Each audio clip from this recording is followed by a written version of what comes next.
നമ്മുടെ വീടുകളിലേക്ക് വരാം. നമ്മുടെ വീടിൻ്റെ ഉള്ളിൽ ഒരാളും ബഹളം വെച്ച് സംസാരിക്കരുത്. ചൂടാവുക, വാപ്പ ഒച്ച വെച്ച് സംസാരിച്ചു, ഇത് കൊച്ചുകുട്ടി കണ്ടാൽ ആ കുട്ടി അങ്ങനെയാ പിന്നെ സംസാരിക്കാൻ പോകുന്നത്. അത് ബഹളമയമാവും. പിന്നെ ആരുടെ ഒച്ചയാണോ കൂടുതൽ അവൻ ജയിക്കും എന്ന അർത്ഥത്തിൽ വരും. അങ്ങനെയല്ല, ന്യായമാണ് ജയിക്കേണ്ടത്, ന്യായമാണ് ജയിക്കേണ്ടത്. You have done something wrong. നമ്മളൊരു തെറ്റ് ചെയ്തിട്ടുണ്ട് എന്ന് നമ്മൾക്ക് ബോധ്യപ്പെട്ടാൽ ഏതൊരു മനുഷ്യൻ്റെയും മനസ്സിനെ അല്ലാഹു വെച്ച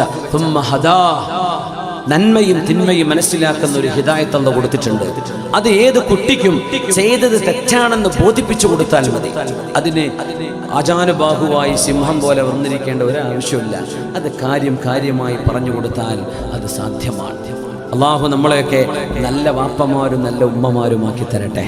നമ്മളൊന്നും ഒരു പാരന്റിങ് ട്രെയിനിങ് നടത്താറില്ല. നമ്മുടെ CSC ദാറുൽ ഹുദയുടെ ഹുദവി സുഹൃത്തുക്കൾ നടത്തുന്ന ഒരു ട്രെയിനിങ് കോഴ്സ് ഉണ്ട് പാണക്കാട് വെച്ച് നടക്കുന്ന.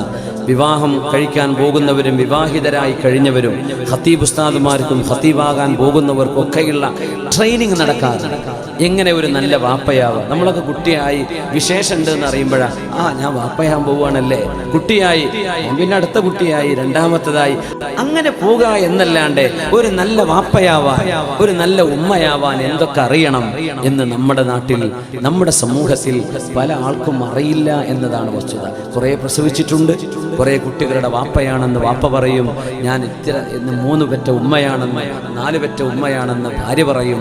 ഇതിൽ കവിഞ്ഞ് നിങ്ങൾ നല്ലൊരു ഉമ്മയാണോ, നിങ്ങൾ നല്ലൊരു ഉപ്പയാണോ എന്ന് ചോദിച്ചാൽ അറിയില്ല. അങ്ങനെയൊക്കെ പോകുന്നുണ്ട്. അള്ളാഹിന്റെ കുതിരത്തോണ്ട് സാമാരോടൊക്കെ ദ്വാരക്കാൻ പറയുന്നുണ്ട്, നല്ല കുട്ടികളാക്കി തരാൻ ദ്വാരക്കണേ.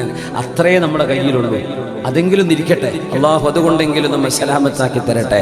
പക്ഷേ ഹബീബായ നബി തങ്ങൾ ഒരിക്കലും ദേഷ്യപ്പെടില്ല, ദേഷ്യപ്പെട്ട് കയർത്ത് സംസാരിക്കില്ല, ദേഷ്യപ്പെടില്ല എന്നല്ല. ഇല്ല ഇതും മിൻ മഹാരിമില്ല. അള്ളാഹുവിന്റെ നിയമങ്ങൾക്ക് എന്തെങ്കിലും ലംഘനം വന്നാൽ ഹബീബ് ദേഷ്യപ്പെടും സല്ലല്ലാഹു. പക്ഷേ തങ്ങൾ ഷൗട്ട് ചെയ്യൂല, തങ്ങൾ ഉറക്കെ സംസാരിക്കൂല, കാര്യമായിട്ട് പറഞ്ഞു തരും. ആയിഷ ബീവി റളിയല്ലാഹു അൻഹയുടെ ഈ നമ്മൾ വിചാരിക്കുക നമ്മുടെ വീട്ടിലുള്ള ഒരേ ഒരു പാത്രം ഇങ്ങനെ പൊട്ടി തകർന്നു വീണു എന്ന് ആലോചിക്കുക. അവിടെ രണ്ടാമതൊരു പാത്രമില്ല മുമ്പിനെ നമ്മൾ അറിയണം. നമ്മുടെ ഒരേ ഒരു മൊബൈൽ ഫോൺ കുട്ടിയെടുത്തിട്ട് കിണറ്റ് കൊണ്ടുപോയി ചാടിച്ചു എന്ന് വിചാരിക്കുക. ആ വീട്ടിൽ യുദ്ധാവൂലേ അവൻ്റെ വക എന്തായിരിക്കും നടക്കുക. ഇന്നിപ്പോൾ ആകെ മൊബൈൽ ഫോൺ ആയതുകൊണ്ട് ഞാൻ ഉദാഹരണം പറഞ്ഞു എന്ന് മാത്രം. വൈഫില്ലാണ്ട് ജീവിക്കാൻ പറ്റും, വൈഫൈ ഇല്ലാണ്ട് ജീവിക്കാൻ പറ്റണില്ല ചെറുപ്പക്കാർ പറയുന്നുണ്ടെന്ന് പോലും. അല്ലാഹു ഫുൾ ഓൺ നെറ്റ് വേണം, കണക്ഷൻ വേണം. അത് വൈഫൈ ആണെങ്കിൽ, വൈഫൈ ഇല്ലെങ്കിലൊന്നും കുഴപ്പമില്ല. സുബ്ഹാനല്ലാഹ്, ഞങ്ങൾ യാത്ര പോയപ്പോൾ കൂട്ടത്തിലൊരാൾ തമാശയായി പറഞ്ഞപ്പോൾ കേട്ടതായിരുന്നു.